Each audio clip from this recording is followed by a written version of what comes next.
Hello viewers, আপনারা সবাই কেমন আছেন? আশা করি ভালোই আছেন। কাল দোলযাত্রা, তাই দোলযাত্রা উপলক্ষে আমি একটি নতুন পোশাক তৈরি করছি কৃষ্ণগোপালের জন্য।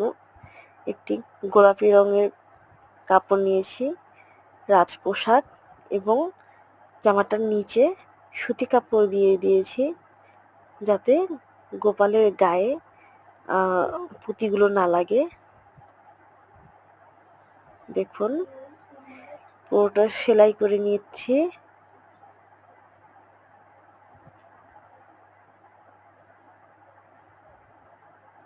সেলাই করার পর একটু একটু করে ছোট ছোট করে পুরো কাপড়টা কুচি দিয়ে নিব।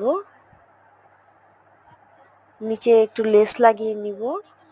রাজপোশাকের সাথে একটি লেস, চমৎকার একটি লেস লাগিয়ে নিয়েছি।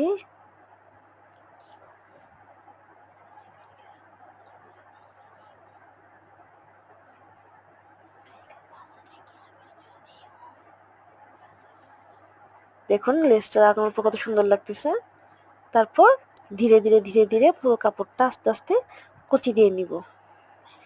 কুচি দেওয়ার সাথে সাথেই দেখবেন জামাটা কেমন গোল হয়ে যায়। দেখুন, ছোট ছোট ছোট ছোট করে একদম ঘন ঘন ঘন ঘন করে কুচি দিতে হবে। কুচিটা যত ঘন হবে যে পোশাকটি দেখতে ততই সুন্দর লাগবে।